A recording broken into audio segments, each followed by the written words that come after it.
Good morning, everybody, and here is my take on the Charlie Challenge, which I think is a pile of bullshit, and I will attempt to explain why very shortly.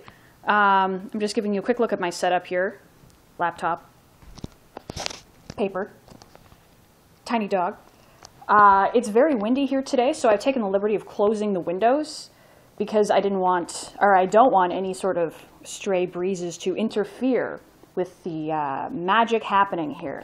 Now, I haven't heard of the Charlie Challenge before, though I am familiar with other things that are kind of similar, like the Ouija board, and there's a Japanese one where you write the alphabet on a piece of paper, or your hiragana, and use a coin.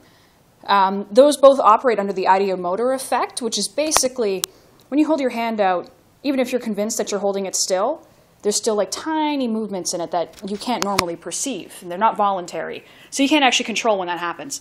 But it's convincing. And if you have a whole bunch of people with their fingers on the same object, all of their sort of involuntary movements will affect the way that that planchette moves. Anyway, the Charlie Challenge, as I understand it, is you write yes, no on a piece of paper so that when the top pencil in this formation turns, you will get an answer to whatever question you ask.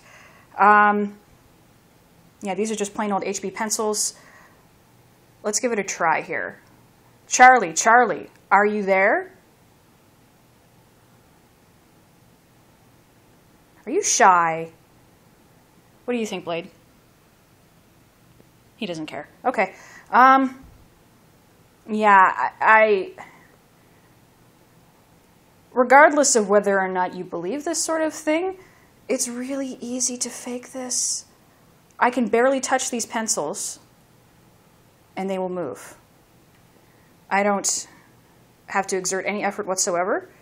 Now this, if I move my hand out of the frame and I get right down, let me see if I can film this properly.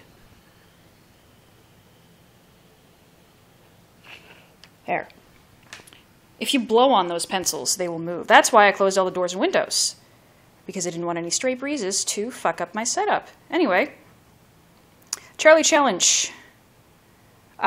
Just seems like, now this may be the cynic in me, but almost sounds like a marketing ploy for an upcoming movie. Maybe we should look into that. Anyway, that's the Charlie Challenge. That's all there is to it. There's probably a lot more breezes in your house than you would probably think. I would chill out. There's no demons. If you're really that concerned, put some salt on the thresholds. I don't know. I'm not a demonologist. Later.